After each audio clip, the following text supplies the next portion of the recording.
everyone. Hello literature students, hello readers. I welcome you once again to my channel where we analyze literature novels and plays and also the books on the literature syllabus, and we simplify them. So in this video we are going to look at the lessons in the novel Tess of the D'Urbervilles by Thomas Hardy. Lessons in the novel Tess of the D'Urbervilles by Thomas Hardy. So remember, when we are answering lessons in literature, we use proverbs. When you're answering lessons in literature, we use proverbs and moral statements. The first lesson that I have identified in the novel Tess of the D'Urbervilles is the first lesson, number 1. Past mistakes should not define a person's entire life. Past mistakes should not define a person's entire life. So Tess in the novel, Teresa D'Urberville in the novel Tess of the D'Urbervilles commits a mistake of giving birth to a child outside of wedlock. So she gives birth to a child when she is not legally married. And in the Victorian society, it was an abomination for a girl to give birth to a child when she is not married to the man. So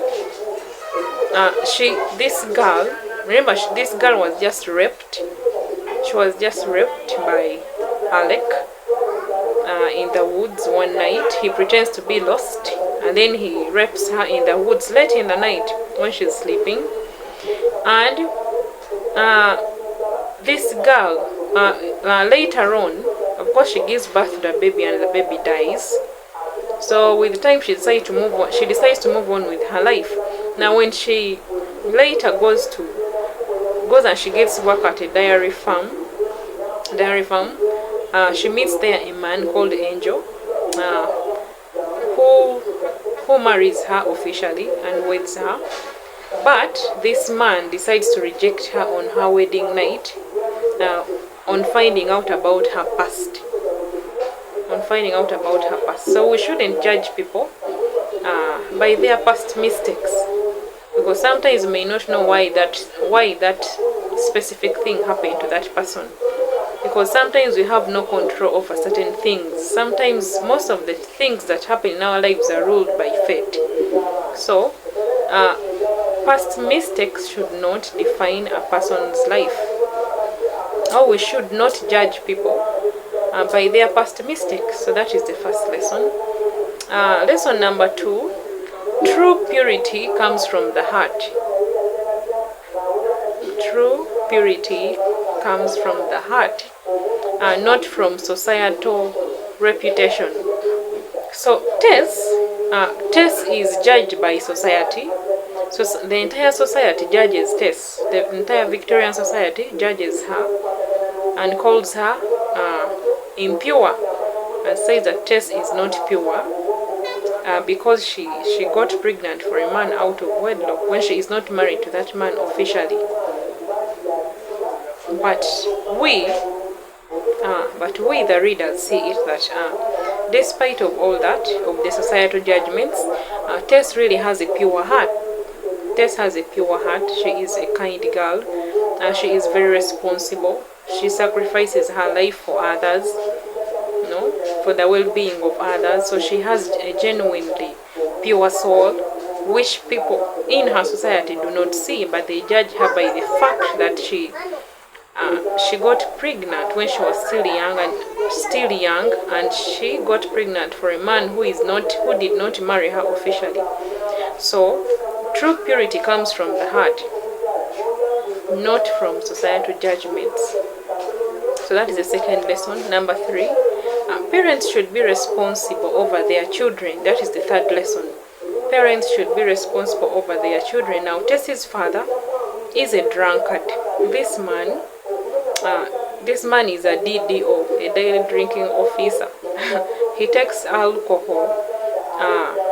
he doesn't have specific time for taking alcohol. He takes the whole day and whole night. And actually we see that it is Tess who goes, Tess and her mother, Joan, who go and pick him up at Rolliver's Inn, where he is always taking alcohol, daily, all the time. He does not care to go an extra mile and work very hard for the well-being of his family. So it is because of the irresponsible parents that Tess has that she falls into temptations and meets problems her entire life. Her suffering, Tess's suffering comes from the irresponsibility of the parents.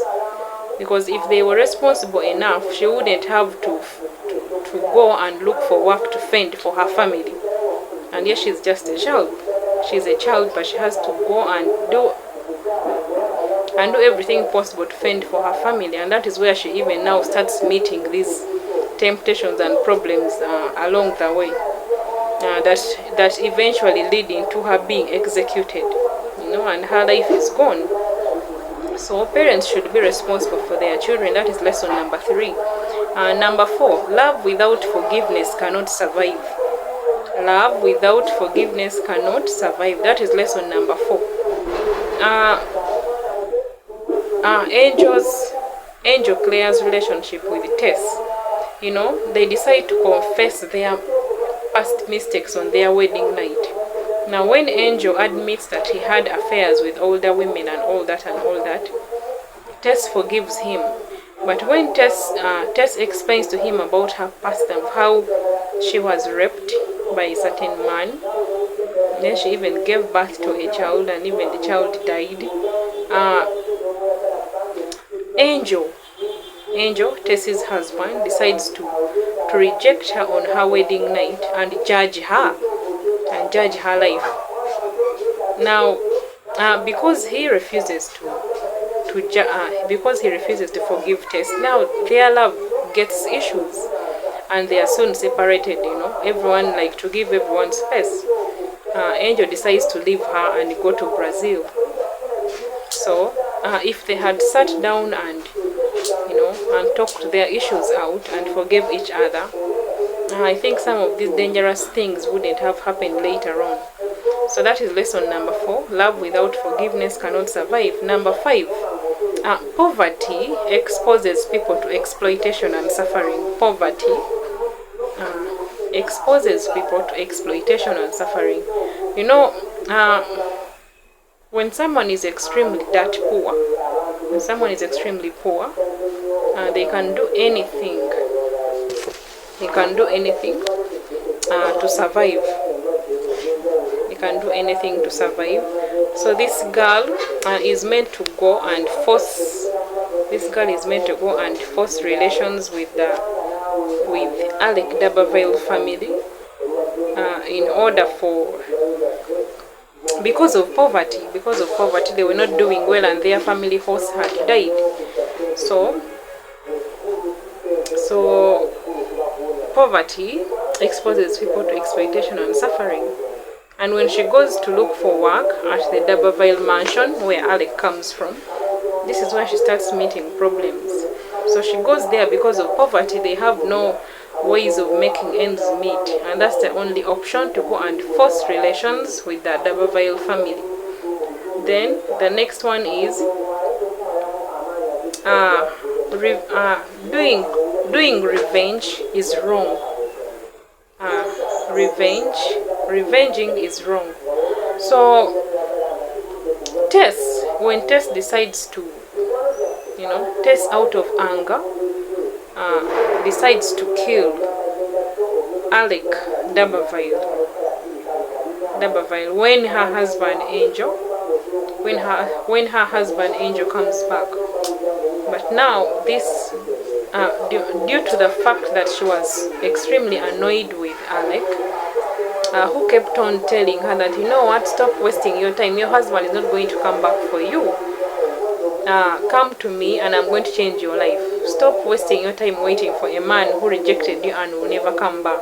So when Angel, Tess's husband, comes back, she feels that this man has lied.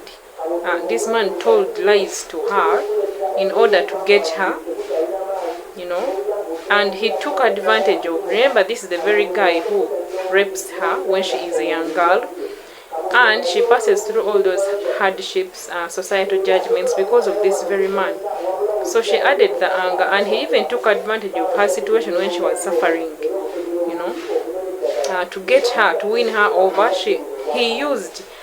He took advantage of the time that she was suffering and really needed help to get closer to her. So when the husband comes back, and yet Alec had told Tess that, you know what, your husband will never come back. So she added all the anger from the raping to the everything, the societal judgments and the deceiving and everything, and decided to stab Alec D'Aberville to death. And in the end, she ends up paying with her life, because she is the book ends when she has been executed. So the lesson was revenge is useless, or revenge is wrong. The next lesson is people should avoid judging others by their past. People should avoid judging others by their past. Another lesson is, it is difficult for couples to last in their relationship, especially when they are from different social classes. It is difficult for couples to last in their relationship, especially when they are from different social classes. In most cases, if let me take an example in the novel Tess of the D'Abervilles. Angel Clare, Tess's husband, is from a higher class, a higher social class than Tess. Tess is from a low class group of people. She's from a poor group of people. She's from a poor low class of poor people, the peasants. And whereas Angel Clare is from a higher class, a higher social class. So in usually such relationships, the girl who is from the poor family or the low classes is not usually welcomed fully into the family. She is not wholly welcomed into the family, because they always judge her. They always judge her depending on where or her family status. So it is very hard for such couples to last in their relationship, because they are so different in so many ways.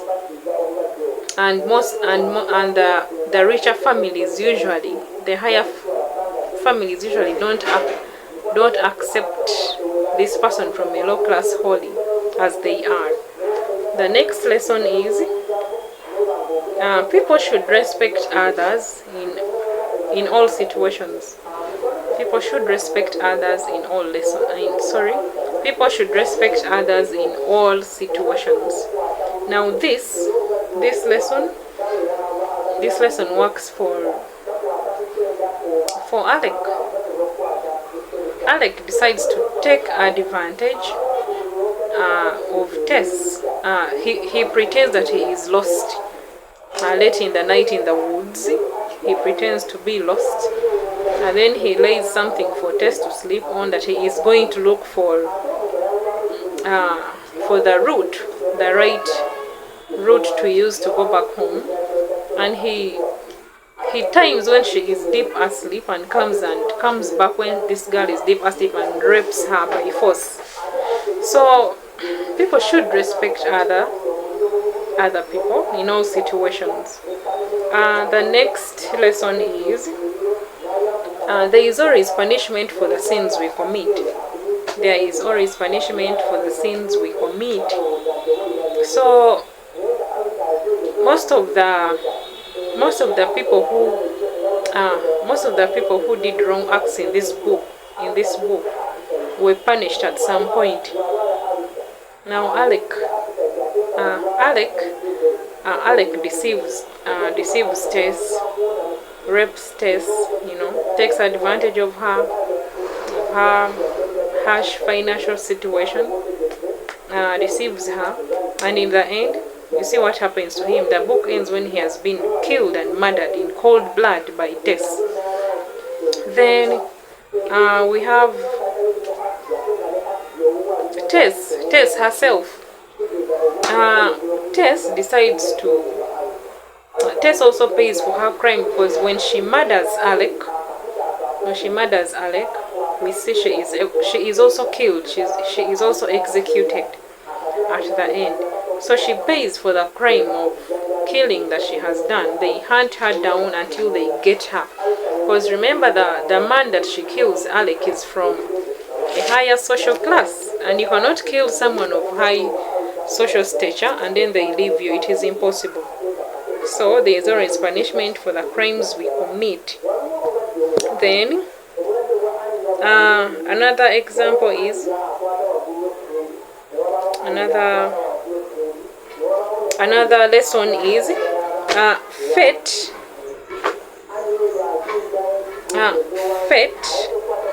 It is hard to escape fate, or you can say fate plays a strong role in our human lives. Or fate is inescapable, or it is hard to escape fate. That can be a lesson. It is hard to escape fate. You know, fate simply means fate means that something was meant, that if something was meant to happen to you, no matter what you do, you know, fate means that there is a power above and beyond us that we cannot control. So fate refers to the power that we cannot control, that is beyond us. So most of the things that happen to us in our lives come as a result of fate. It is only God.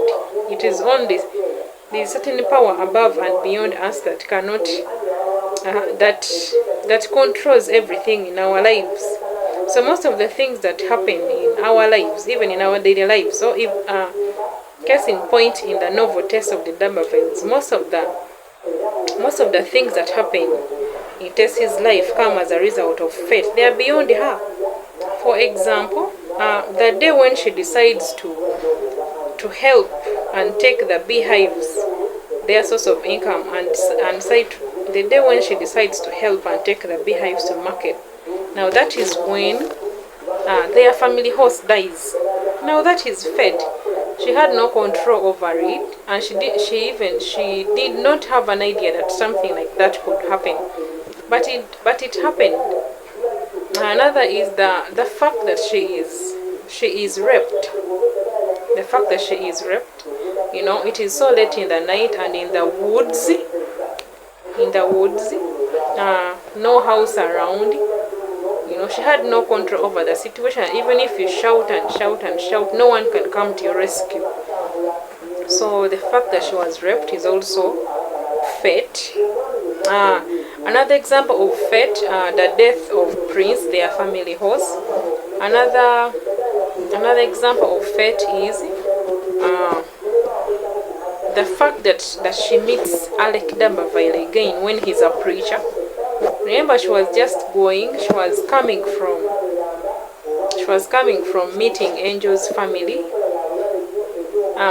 When she was coming back from meeting Angel's family, that is when she sees Alec D'Urberville, but she had taken over more than 2 years without seeing him. But imagine the day when she was going to Angel's family, that is the day when they met. So that was fate, because it is something that she could not control. Meeting Alec again, this Alec that she kills, and she is also later killed for killing this Alec. So it is hard to escape fate. That is a lesson. It is hard for human beings to escape fate, and it is fate that rules our lives. It is a power beyond us. Another lesson is no child is born by mistake. No child is born by mistake. So Tess gets her son sorrow. Tess gets her son sorrow from after being raped by Alec D'Aberville. So Tess gets pregnant after being raped by Alec, but she does not see her child as a mistake. No, she loves her child dearly and takes care of her child till death, till this child dies. She did not mind the people who were judging her and discriminating her. People discriminated her a lot because of her child. One time she is at the field working when her sister brings her the baby, I think to breastfeed, and she doesn't care. She gets her child openly and breastfeeds without minding whatever the other girls were gossiping about her. So she did not see her child as a mistake but a blessing from God. And she loved her child dearly till the last point when her child died. She was there for her child no matter what, despite getting no help from the father. Then another lesson that we learn is parents should always give constant advice to their children so that they become aware of the ways of the world before facing it. Parents should always give constant advice to their children so that they become aware of the ways of the world before facing it. Now in this book, in the novel Tess of the D'Abervilles, when Tess is raped by Alec, she comes back home and cries to the mother and complains to her that, you know what, you did not teach me anything. You did not make me aware of how wild the world is. You did not try to warn me of the dangers that are out there. No, this girl was so naive. When they sent her to Alec's mansion to go and create family ties with them. When they tell her to go, when they force her to go, when they tell her to go to the Alec's family, she's around 16 years, and she is so naive. She does not know the ways of men, how men react, or what can come from associating with men. She knows nothing, so she goes to the world very naive, with an open mind, very green about everything. So when she faces these problems, she comes home and blames the mother for not trying to warn her about the ways of the world and how unjust the world is. Because we meet different people with different personalities. Another example,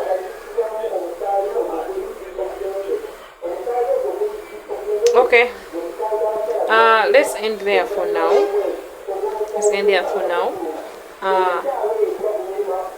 If you have not yet subscribed and followed, please subscribe, follow and comment. Maybe a book that you would want me to analyze, or a poem,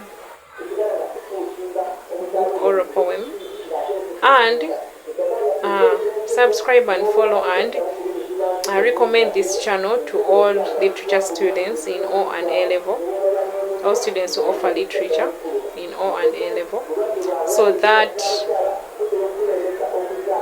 they can follow for more explanations of literature and an explanation and analysis of the books on the syllabus.